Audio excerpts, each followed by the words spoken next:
여러분 안녕하십니까? 내일이면 홍콩이 156년 동안의 영국 지배에서 벗어나 중국에 반환된 지 꼭 10년이 됩니다. 지금 홍콩은 반환 때의 우려와는 달리 높은 경제 성장세 속에 세계 금융과 무역 허브로서의 지위를 더욱 굳건히 하고 있는데요. 하지만 이런 경제적 성과와는 별개로 아직 정치 민주화에 대해서는 부정적인 평가가 많은 게 사실입니다. 여기서 홍콩에서 취재 중인 곽희섭 순회특파원을 위성으로 연결해서 주권 반환 10주년을 맞는 홍콩의 명함을 집중 조명해 보겠습니다. 곽 특파원, 먼저 반환 10년을 맞는 홍콩 현지 분위기가 어떻습니까? 네, 그렇게 떠들썩하지는 않지만 반환 10주년을 기념하는 분위기는 홍콩 어느 곳에서나 느낄 수 있습니다. 주요 거리와 대형 빌딩에는 10주년을 기념하는 경축 깃발과 플래카드 등이 설치돼 있고 이런 분위기를 즐기러 온 세계 각국의 관광객들도 쉽게 만날 수 있습니다. 홍콩의 축제 분위기는 중국과 홍콩 정부의 대대적인 기념행사 때문에 더욱 고조되고 있는데요. 이미 지난 4월부터 시작된 반환 10주년 기념행사는 다음 달까지 모두 400여 건으로 행사에 드는 돈만 100억 원이 넘는다고 합니다. 특히 후진타오 중국 주석과 당정의 주요 인사들은 어제 이미 홍콩에 도착해 내일까지 각종 기념행사에 참석할 예정입니다. 네, 그런데 중국 정부가 반환 10주년 기념에 이렇게 공을 들이는 이유는 어디에 있습니까? 네, 한마디로 홍콩이 중국에 반환됐지만 반환 전보다 더 잘 살고 있다는 것을 전 세계에 알리려는 것입니다. 홍콩만의 독특한 체제인 자본주의와 사회주의의 공존, 즉 일국 양제가 성공했다는 것을 자랑하고 싶은 겁니다. 그럴 만도 한 것이 홍콩은 반환 뒤 아시아 금융위기와 IT 거품 붕괴, 사스 등으로 한때 어려움을 겪기는 했지만 지금은 그 어느 때보다 호황을 누리고 있기 때문입니다. 최근 3년 동안 매년 7, 8%대의 경제 성장률을 기록하고 있고 주식시장의 시가총액은 10년 전보다 4배나 커졌습니다. 또 구매력 기준으로는 1인당 국민소득이 영국을 추월했고 아시아를 넘어 전 세계의 무역과 금융 허브로 자리 잡았습니다. Over the past 10 years, Hong Kong's economy has gone through a structural adjustment. The trade and logistics sector, the financial sector. These two sectors have risen to become the engine of growth for the Hong Kong economy. 네, 이런 요란한 행사가 대만 압박용이라는 분석도 있습니다. 중국은 대만 통일 모델로 일국 양제를 내세우고 있는데 바로 홍콩이 그 모델이기 때문입니다. 네, 말씀하신 대로 홍콩의 경제 발전이 눈부신데 그 원인이 뭐라고 보십니까? 네, 여러 요인이 있겠습니다만 무엇보다 중국의 급속한 경제 발전과 든든한 지원이 큰 원동력이었습니다.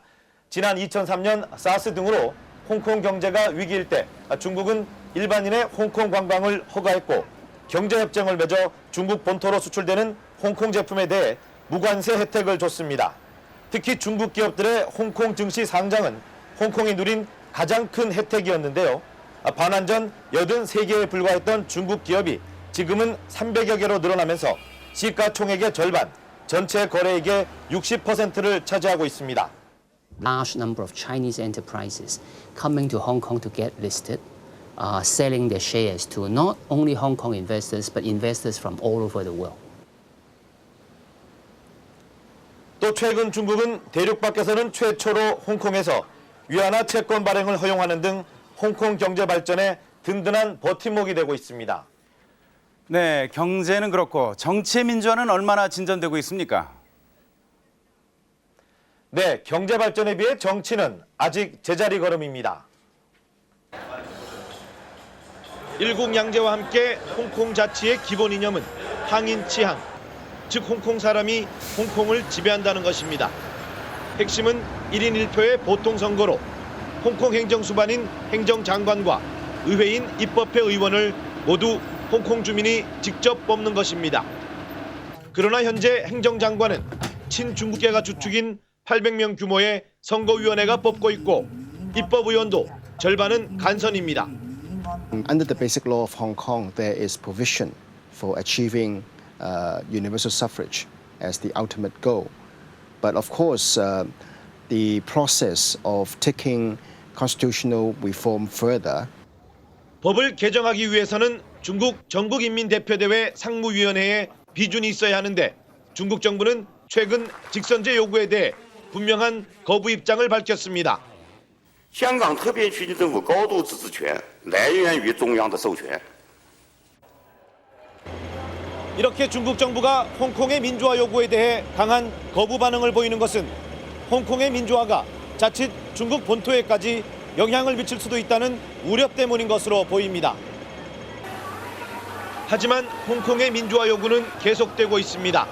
매년 7월 1일마다 대규모 민주화 시위가 끊이지 않았고 내일도 5만 명 이상이 시위에 참가할 것으로 보입니다. Hong Kong people are not asking for independence because we just ask for democracy. Because with democracy, there will be more protection of liberty and freedom. 그러나 아이러니컬하게도 대다수 홍콩 사람들은 민주화를 서두르지는 않습니다. 이르면 다음 선거인 2012년 아니면 반환 20주년인 2017년쯤에는 직선제가 실시될 것이란 낙관적인 기대만 할 뿐입니다. Democracy will eventually come, but it's not going to be. We are not going to be able to get democracy overnight. 이런 분위기는 홍콩인들이 정치보다는 먹고 사는 문제에 더 관심이 많기 때문입니다. 뿌리 깊은 정치적 무관심이 홍콩의 민주화를 더디게 만드는 장애 요소로 지적되고 있습니다. 네, 곽특파원, 그러면 앞으로 홍콩의 미래는 어떨 것으로 보십니까? 네, 요즘 홍콩에는 영어를 하지 못하는 사람이 많습니다. 중국의 영향력이 커지다 보니 중국어를 배우고 쓸 일은 많아졌지만 영어를 쓸 일은 줄었기 때문입니다. 또 반환 전 우습게 보이던 중국을 모국으로서 자랑스러워하게 됐고 자신을 홍콩인이라기보다는 홍콩인이지만 중국인도 된다는 이중적 정체성을 갖는 홍콩인들이 크게 늘고 있습니다. 이 때문에 급속한 중국화로 홍콩이 중국 속에 묻혀버릴 것이란 성급한 우려도 나오고 있습니다. 반대로 아직까지는 중국이 아무리 발전해도 상하이가 홍콩을 대신하기에는 역부족이라는 분석도 많습니다.